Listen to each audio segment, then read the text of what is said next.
As many of you are aware, I volunteer at Sister Jose's Women's Center. If you're not familiar with it, Sister Jose's is a shelter for homeless women. Women. No children, no men, but they can bring their pets. As a volunteer there, we do receive training before we begin working on our own. We are trained to do very specific things. There's the laundry room, where guests who come in primarily through the day can bring their laundry and wash their clothes for free. And they sign up and we take, hey, it's done. Hey, it's your turn. That sort of thing. We work in the kitchen, perhaps. We help get breakfast ready. We help sort through food donations that have come in. We do dishes.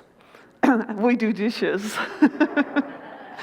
But all of the jobs are very specific. One of the things that a volunteer is clearly to understand is that you don't ask the guests why they're there. Oh, what happened to you? Why are you? No. You don't offer advice. Well, you could go here or you could do that or whatever. You just tell him to get lost. No. There are several organizations that come and work within Sister Jose's social service organizations who do offer advice and point women in certain directions. And there are programs where they can get back on their feet and get active in the job force again. So there are lots of things going on, but it is not the role of the volunteer to be invasive on any guest's life. Well, I had an interesting experience. I guess it's been a couple weeks ago now. The administration decided that they wanted to do a survey just to see if the guests felt that they were safe there, if they were getting their needs met, et cetera, et cetera. So I was out handing out these surveys to the guests. And I would, say, this is what it's about. Would you be willing to fill out the survey? And most of them were very willing, and check marks. That's all it is. Well, one particular woman was sitting on a cot. A lot of the women who come in during the day find a cot and go off in a corner and try to rest because a woman on the streets doesn't rest well at night. We are able to house 36, but we can't house everybody. So anyhow, this woman was sitting on the edge of a cot getting ready to take a nap. This woman was at the very least my age. And that's old. That's old. To be a woman on the street, that's old. And she started telling me, she says, I never imagined, in all of my imagining, I've never imagined that I would find myself in need of a place like this. And she started explaining to me what took place. She was living with her daughter who has mental health issues. They had words. And the daughter punched her. And mom went down. She said, the next thing I knew, she said there were police persons all over, and they were telling me that I had to leave. Now, I don't know about you, but I found myself going, wait a second. Mom, the older person here, has to leave? Well, chances are that the daughter was receiving some type of aid, and therefore the lease on where they were staying was probably in the daughter's name. So in a confrontation, then it's mom who leaves and daughter who stays. And I found myself thinking about that a whole lot. What would I do? What would I do if for some bizarre, crazy, off-the-wall reason I was in her situation? Well, I immediately thought of persons that I could go knock on their door and say, can I sleep on your couch tonight? And I thought of family and friends. And I decided that if all else failed, I had my Discover card, I hope. But this particular person apparently had no support system. So she came to Sister Jose's. As I moved around and started passing out the surveys to other people, my heart ached for her. That apparently there was nobody that she could call upon. And I noticed that as she then took the survey and she was filling it out and I was talking to other women, she was writing a book. I mean, she was just writing. And I'm going, that's interesting. I mean, it's just yes, no, whatever. So, of course, being me, when I collected the surveys and went to the front office with them, I had to go through find the one with all the writing on it. And she wrote things that, for example, she was so grateful for a place like Sister Jose's. She didn't know what she would have done without the shelter. Everyone has been so kind, and her list just went on. And I didn't even try to fight the tears in my eyes. Then I walked through the main room again to hand out more surveys. And there was a much younger guest who was looking after this older woman, making sure that she had a pillow and a pillowcase and a sheet and getting her all comfy and settled in for a rest. It wasn't until I started rereading yet again this final passage from Colossians that I came to a real eye-opener. I realized that my new friend had not been left on her own. I have no idea how she got to Sister Jose's. It is conceivable that the police took her there, because they certainly have been known to do that. But there she was. She was getting food. She had a place to rest. And somebody else was supporting her. And all of those social services that come into Sister Jose's became available to her. She had written, "You didn't let me fall down any concrete holes." She had a support system. She had those persons who surrounded her with a smile, surrounded her with a welcome, surrounded her with, "Let me help you get comfortable," surrounded her with the opportunity for food, for clothes through the donation center, for laundry facilities, for realizing that there were people there, even though they might be strangers, they cared.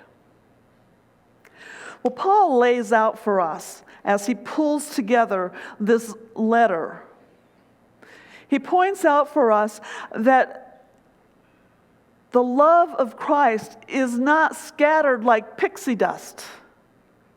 It takes effort. It takes people leaning on one another to spread that word, to live that word, to share the stories of Christ in a very positive and uplifting way. And then, sorry, Fred, he goes on to name all those friends. He names no less than 7 friends. Now, one of them is going to take this letter that I have written, and he's going to deliver it to you, and my other buddy is going to go with him. And then while they are there with you, not only will they read the letter, they will tell you everything that's been happening with me. And then he talks about the other friends. Oh, one of them is a fellow prisoner. And he talks about those who have prayed with him and offered him support. They've encouraged him. And obviously, Paul is very grateful for every one of these friends and every particular role that they play. They each are taking on different responsibilities as Paul finds himself in prison and still is ministering to new churches and new congregations. And I found myself wondering, what would our congregation be like without all of those who pull together to create an atmosphere of holiness, of openness, of being aware of God's presence in our midst? I've told you before, I can't read music, and I certainly can't carry a tune. If we didn't have folks like this, and the choir, and the bells, I would dissolve into a puddle of tears right before your eyes. I one time had the pianist who didn't show up for worship, and believe me, I was just about a puddle, but we managed to get through it. But communion stewards, I was between communion stewards at one point. You know, they're the ones who get it all together and get it set up here. So I'm doing the grape juice, and I'm doing the bread, and I'm getting everything all ready for worship. What I didn't realize was that grape juice that was in the refrigerator in the kitchen of the church, shouldn't have used it. The worst part was when I always would do communion by intinction. I would put the bread in, and then I would hand it. And when you did that, and this big, long, purple string starts going,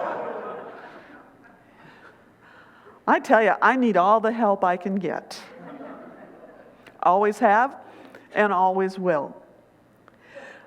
You could ask Lorna what it would be like to put together a fall Sunday school program without, first of all, your children being signed up, and without having those people who are willing to say, sure, I'll teach the first graders. I tried that once in substitute teaching. But without those persons being willing to take on a responsibility that fits what they're able to do, how would we ever have a safe, productive, exciting Sunday school program? You might want to ask Max how it would be doing the flea market without the help of the community as well as the church and all of those persons who end up making donations or coming to the big sale. The tutoring program. Every year, children who need extra help in school because they haven't been in a family environment that is conducive to their learning and catching on, because mom, dad probably didn't have a clue about what they were doing either. So we have a tutoring program. Fred's not the only one who tutors. He can't be the only one. There are those who say, okay, yeah, 2 afternoons a week, I can give you an hour or so of my time. And sometimes it gets pretty confusing because math ain't what it used to be. But you try, and you offer that kind of support. You get the picture. None of us operates alone. We don't operate alone in sharing the word of Jesus Christ.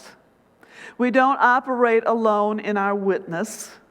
Paul talks to us about how we should speak to one another, how we should go about sharing the word of Christ, and the way in which we should be caring and sensitive.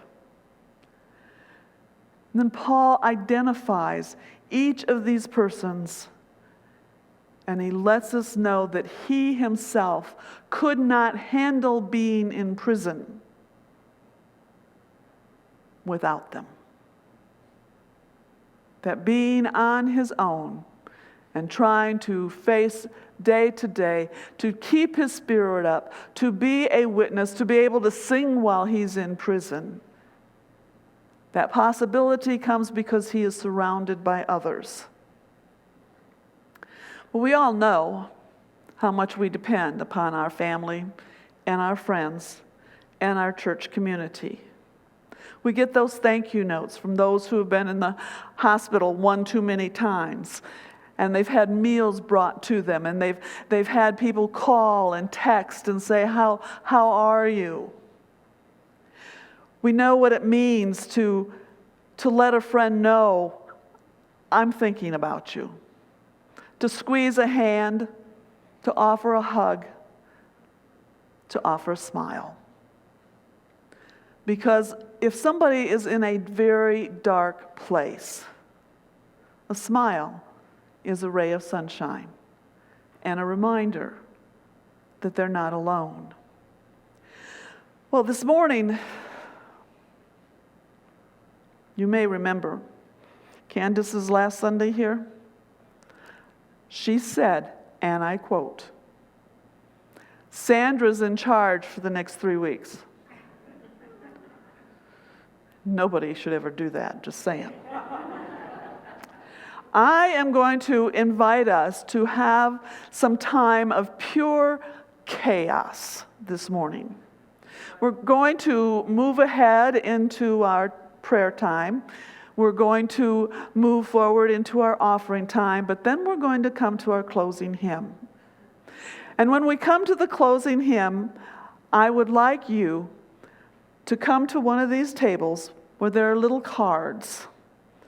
And they're geared up and related to friendship and expressing thank you and appreciation for those who have touched your life. How often do we, on a one-to-one basis, say to somebody, thank you? How often do we actually say, you know what? Just seeing you sitting in that pew on Sunday mornings makes me feel better. But how often do we actually say that? So this morning, closing hymn, I'm going to invite you to take a card and you go to somebody and you give them that card. And they may not even know who you are. But that's okay. Or they may know who you are and they may shed a couple of tears. Or there'll be some hugs. Or there'll be some laughter.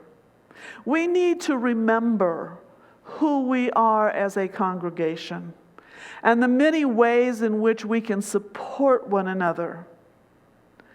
Because we truly never know what another person is going through and what just some sign of friendship, the difference that it will make.